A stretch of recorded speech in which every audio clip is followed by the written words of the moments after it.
The Honest Money podcast is brought to you by Prescient Investment Management. We consider everything to give you the advantage. It's the future of investing. Prescient Investment Management is an authorized FSP. Welcome to Honest Money. You can see I'm relaxed and smiling if you're watching the show or if you're listening. I'm very happy to be doing this show. I'm with one of my favorite people in the world, Dr. Marc Rogatschnig. He, if you don't know Marc, he was he is the co-author. He's still alive, so he's definitely still is the co-author of my last book, Small Changes for Big Results, and I'm holding it up to the camera if you're watching, and if you're listening. I'm sorry that you can't see it, but the book is something that was kind of a passion project for both of us, and we were really hoping that we could help people change their money behaviors when they had a behavior that wasn't good for them. So that's the reason that we're on the show today. Is we're going to be focusing very specifically today, I think, on what we call imposter syndrome, and we'll get into that. But around how people spend money based on a behavior or an emotion and a feeling, and so I think it's something that affects a lot of people in South Africa and around the world.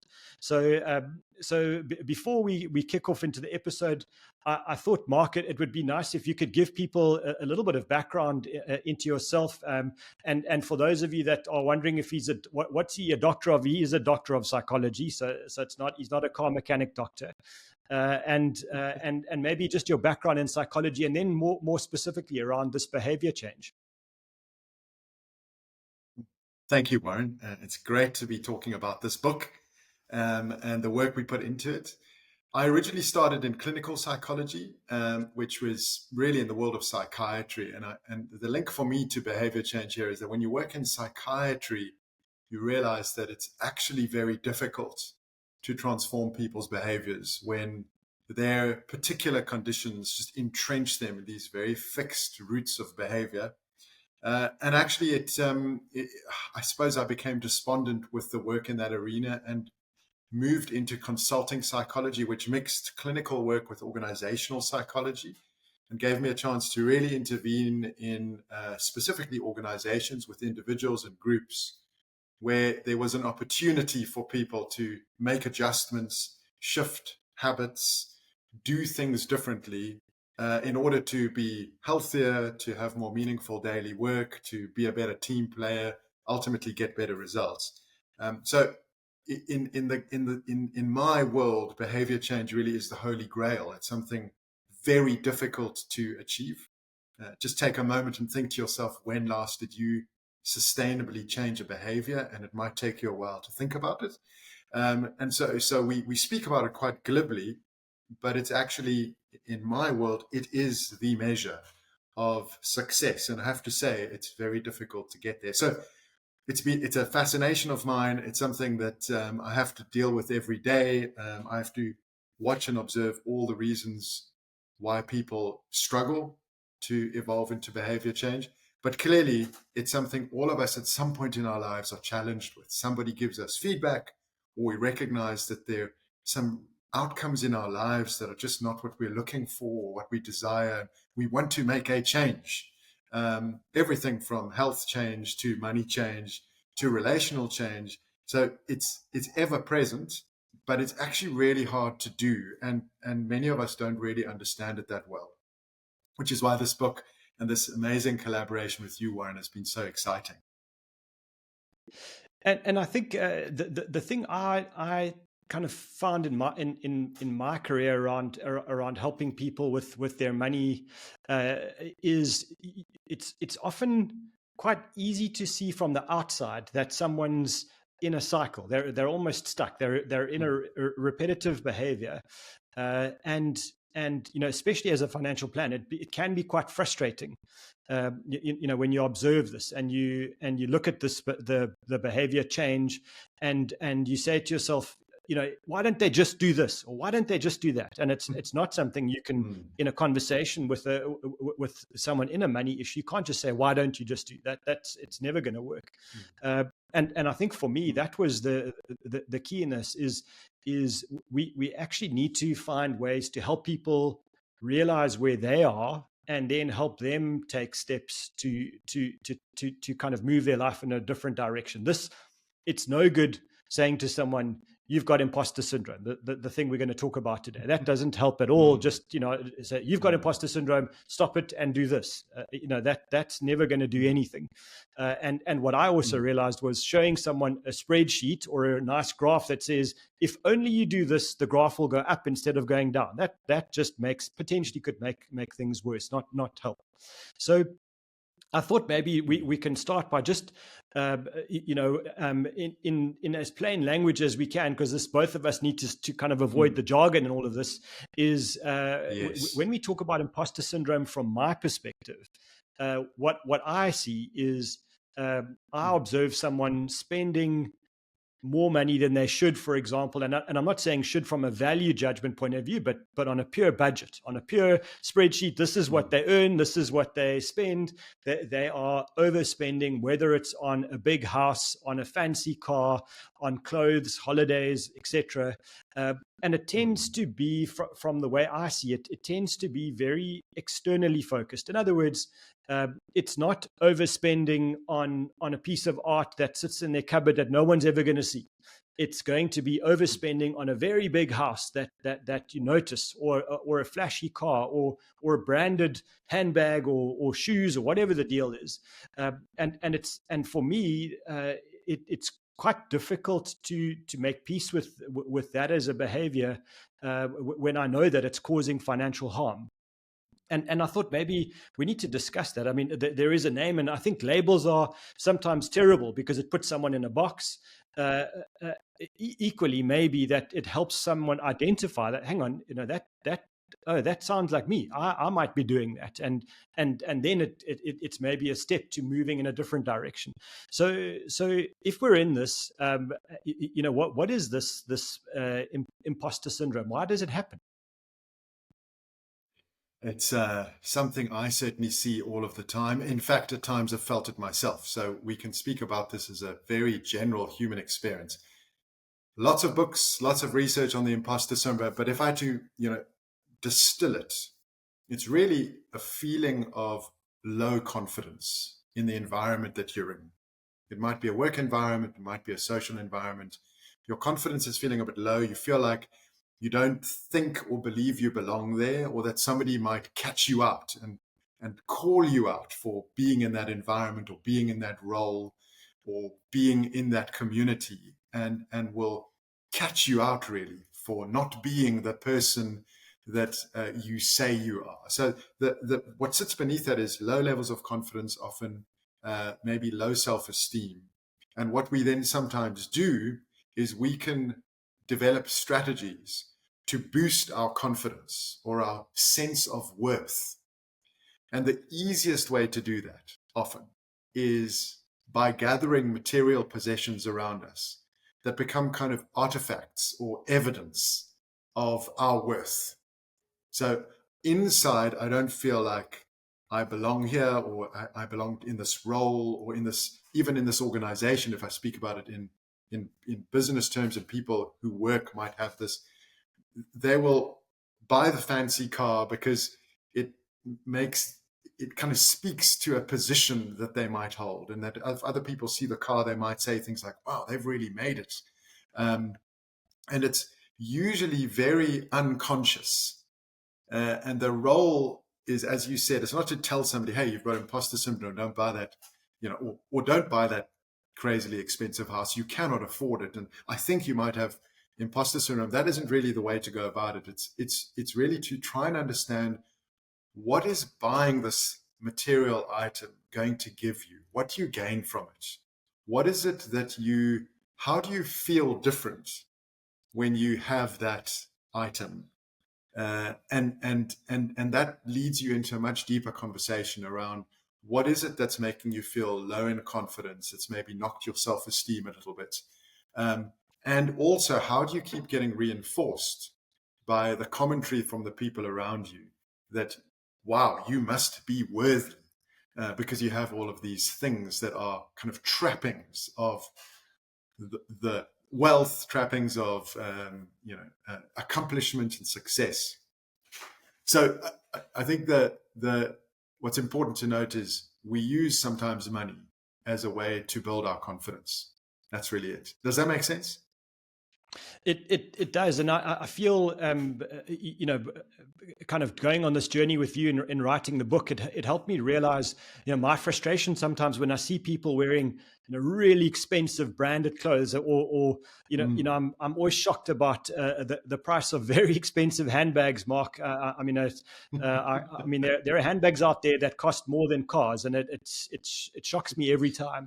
But understanding that for some people, that handbag is in the moment at that time of their lives critical to kind of boosting something, a gap, a need that they've got, and it's the same. I'm talking about handbags as if that's the only thing, but it's the same when you look at a car. I mean, there isn't a car that's worth 5 million rand, for example, that does a much better job than a car that's worth 1 million rand. It's not 5 times better, but it represents something. And I think that's what for me was key in this whole exercise, was understanding that this is not just a shallow person that's that's trying to just project something just to impress people. Very often there is a whole layer upon layer of other issues happening here, and it's getting to those and helping people realize. And I think that's the key. It's helping people realize where they are and what's happening with this behavior. And then maybe they take a step in a different direction. And so, for me, that's key. And I think you mentioned it, but I just want to emphasize, this is not something that happens just to, an 18-year-old starting their first day at university, or a 21-year-old starting their first day at work. This happens to people who go from being a senior director to the CEO of a business, or a sports star moving into a new team. It happens across ages, genders, education, anything. It's something that can affect people based on something that happened long time long ago in their lives, and they've been carrying this and shielding it and developing those mechanisms that you talk about to kind of cope with where they are. And so that's key in this, is that you might be sitting there thinking, oh, I'm listening to this and this doesn't affect me, while you're driving your 5 million rand car in your 20 million rand house, realizing that maybe you're not going to get to financial freedom.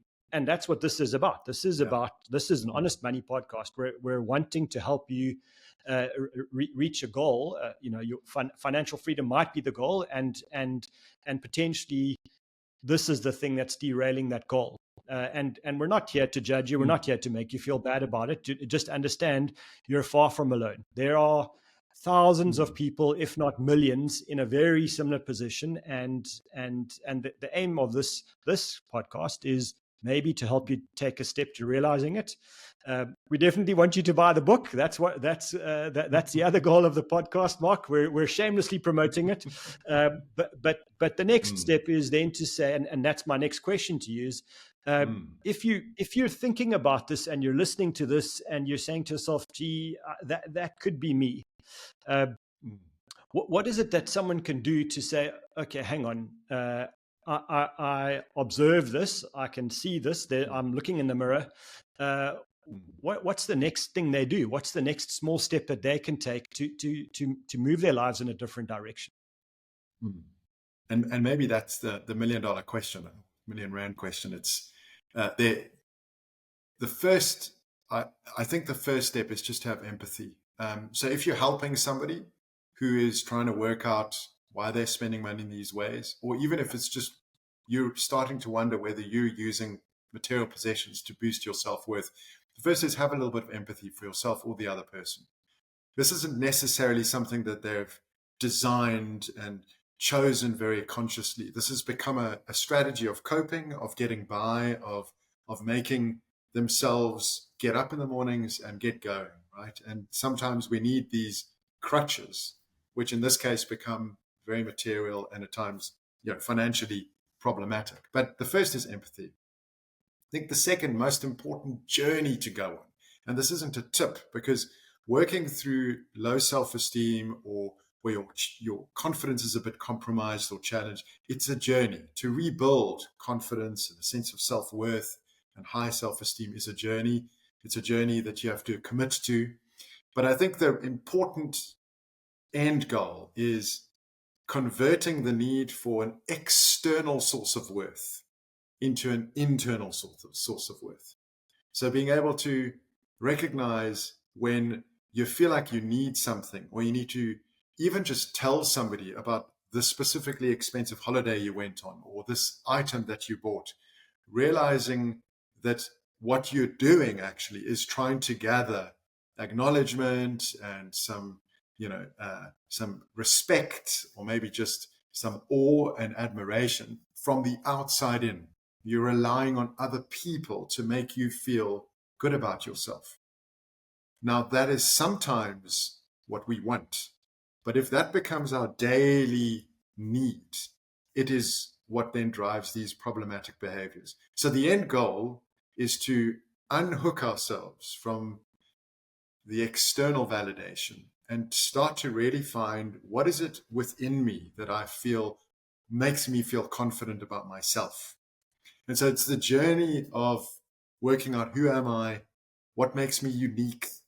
What is it about my own story that I'm really proud of? Where are the various sources of evidence that I've achieved what I chose to achieve, and maybe extended beyond what I ever thought I could achieve? And how can I really value that? That is the journey. And it's a journey that is often spent with another person who can help challenge our thinking. But the end goal is always the same. Find confidence from within. And what you will find with people who have that confidence, self-worth, is they don't mind what car they drive. They don't care what handbags they own. They're not in any way hitched to material items. And oftentimes you won't even know that they have potentially enormous wealth or financial freedom and independence. They are just comfortable in themselves. And as a result, they don't need all these other trappings. So it's a journey. Point number one, no quick tips, but the end goal, and it's worth thinking to yourself. For example, when I think about going to a party or going to a work function or spending time at an old school reunion, what do I notice in myself are the things that I care more about? Is it the car that I drive into the parking lot and where I park? Am I feeling ashamed at the car that I have, or do I feel quite proud because it makes me feel really good about this thing that I own?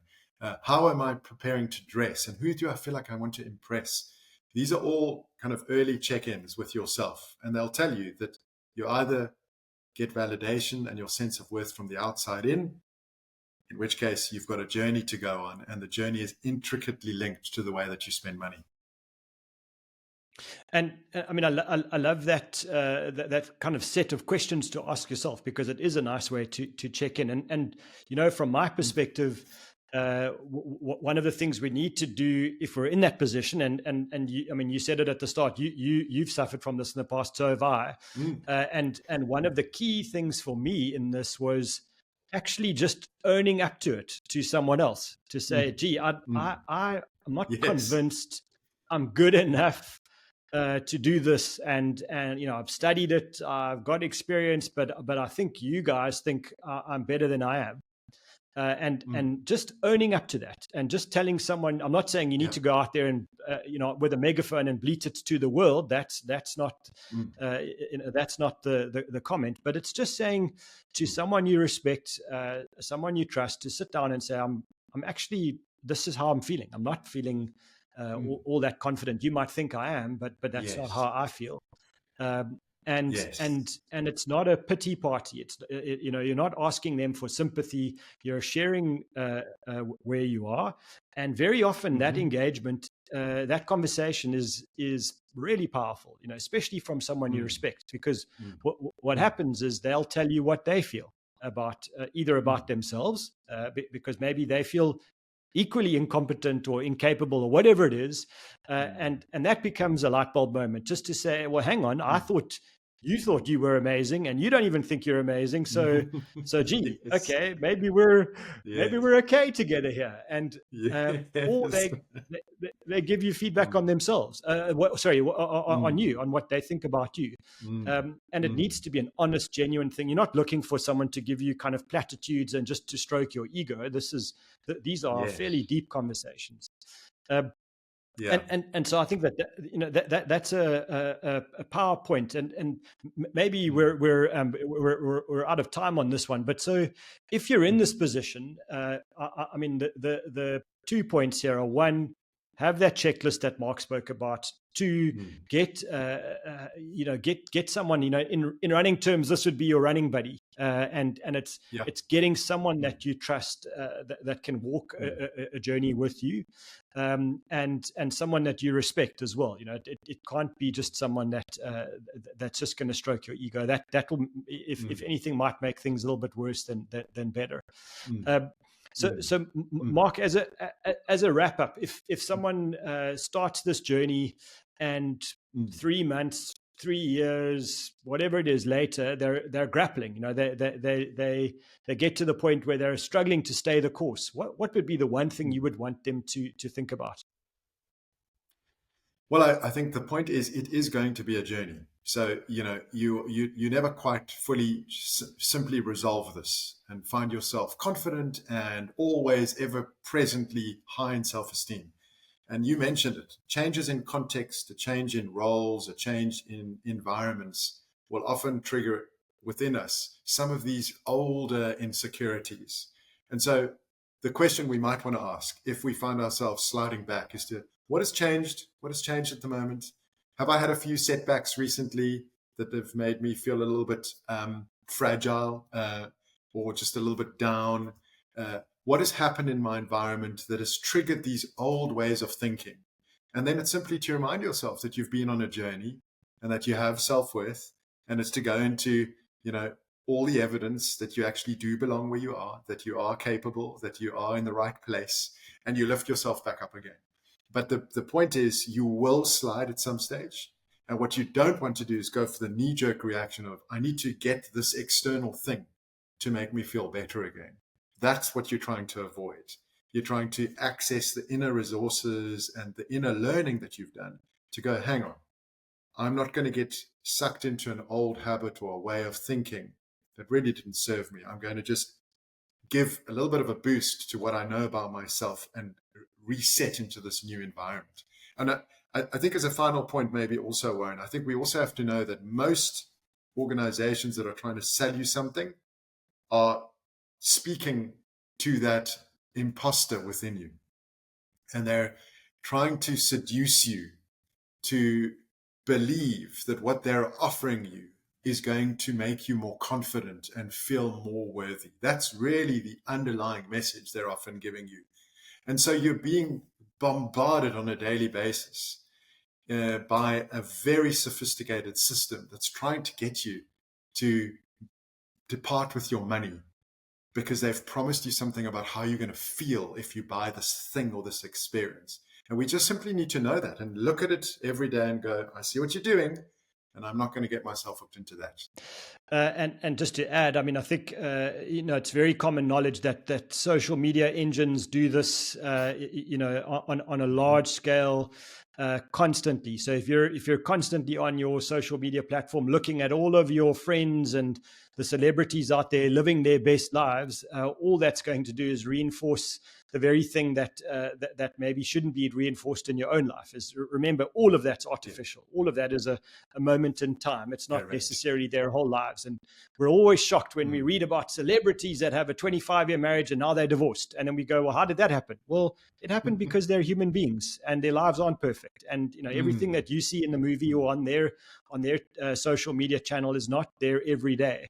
And so be kind to yourself to understand that you are definitely imperfect. I'm sorry if you thought you were, and that's okay, because every single other person around you is equally imperfect. They just hide it better sometimes, or don't.